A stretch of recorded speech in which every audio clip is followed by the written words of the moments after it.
Welcome back to my channel হেনামনির রান্নাঘর। আজ আমি তৈরি করে দেখাবো একদম বেকারি স্টাইল বিস্কুট রেসিপি। চায়ের সঙ্গে বা এমনি খেতে দারুণ লাগে আর অল্প সময়েই তৈরি করে নেওয়া যায়।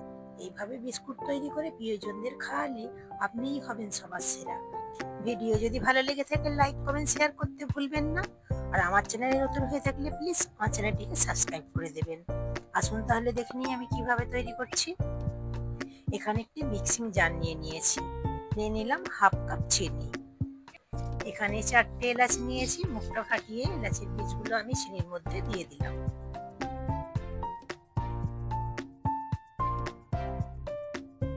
এখন আমি চিনিটাকে ভালোভাবে গুঁড়ো করে নেব।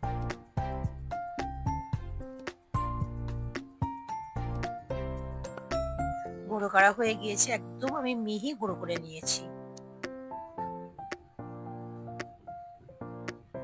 ঠিক এইরকম মিহি গুঁড়ো করে নিতে হবে। এখানে একটি মিক্সিং বোল নিয়ে নিলাম, চিনিটা ওর মধ্যে আমি ঢেলে নিচ্ছি।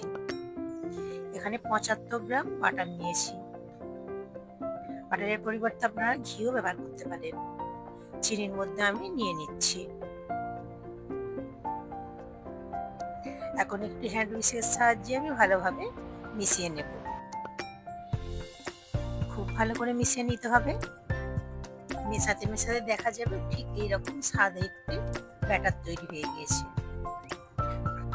এর মধ্যে দিয়ে দিচ্ছি 1 কাপ ময়দা,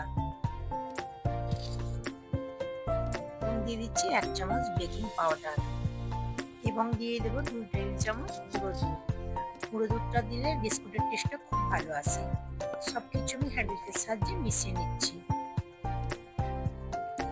একটু মিশিয়ে নেওয়ার পর আমি হাত দিয়ে মেখে নিচ্ছি। মাখতে মাখতে ঠিক এইরকম ডোয়ের মতো তৈরি হয়ে গিয়েছে। এখন আমি 5 মিনিটের জন্য রেস্টে রেখে দিয়েছি। এরকম একটি বেকিং ট্রে নিয়েছি, তার মধ্যে একটু তেল ব্রাশ করে নিচ্ছি। আপনারা বেকিং ট্রের পরিবর্তে থালাও ব্যবহার করতে পারেন।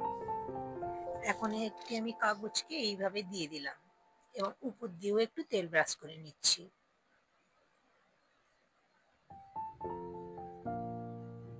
ট্রেটি আমার রেডি হয়ে গিয়েছে, একটু সাইডে রেখে দিলাম। 5 মিনিট পর আমি ফিরে এলাম। এখন আমি বিস্কুটগুলোকে রেডি করে নেব। তার জন্য আমি ডোয়ের থেকে অল্প একটু নিয়ে বিস্কুটের আকারে শেপ দিয়ে নিচ্ছি। আপনারা যে কোনো শেপ দিতে পারেন, চৌকো কিংবা লম্বা। আমি এখানে গোল আকারে শেপ দিয়ে নিচ্ছি। একটি বিস্কুট আমার তৈরি করা হয়ে গিয়েছে। এখন আমি প্লেটের মধ্যে রেখে দিচ্ছি। আর একটি তৈরি করে আপনাদের দেখাচ্ছি।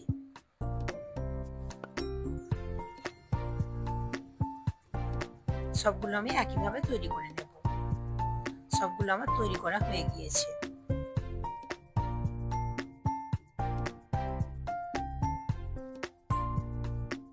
এখানে আমি একটি ডিমের কুসুম নিয়েছি। কুসুমটিকে একটু ভালোভাবে ফেটিয়ে নিচ্ছি। এখন আমি ট্রেটি নিয়ে নিলাম বিস্কুটগুলোকে সাজিয়ে নেওয়ার জন্য। একটু একটু করে বিস্কুট দিয়ে আমি সাজিয়ে নিচ্ছি। একটু ফাঁকা ফাঁকা করে সাজিয়ে নিতে হবে, কারণ বেক হওয়ার পর বিস্কুটগুলো ফুলে যাবে। এবং ফেটানো কুসুম বিস্কুটের উপরে এইভাবে আমি ব্রাশ করে দিচ্ছি।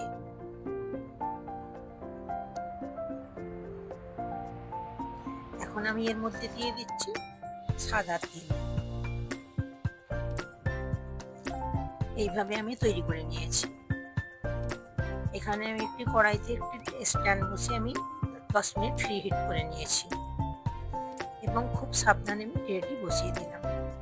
এখন ঢাকা দিয়ে আমি 15 থেকে 20 মিনিট আমি বেক করে নিয়েছি। বেক করে নেওয়ার পর আমি কিছুক্ষণ ঠান্ডা করে নিয়েছি। ঠান্ডা করে নেওয়ার পর আপনাদের পরিবেশন করে দেখাচ্ছি।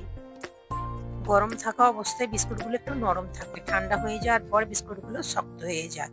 গরম থাকা অবস্থায় আপনারা তুলতে যাবেন না, তাহলে বিস্কুটগুলো ভেঙে যেতে পারে। এইভাবে একবার তৈরি করে দেখতে পারেন, দারুণ খেতে লাগবে। আর ভিডিও কেমন লেগেছে কমেন্ট করে অবশ্যই আমাকে জানাবেন। একটি ভেঙে আপনাদের দেখাচ্ছি। পারফেক্ট বিস্কুট তৈরি হয়েছে। Thanks for watching.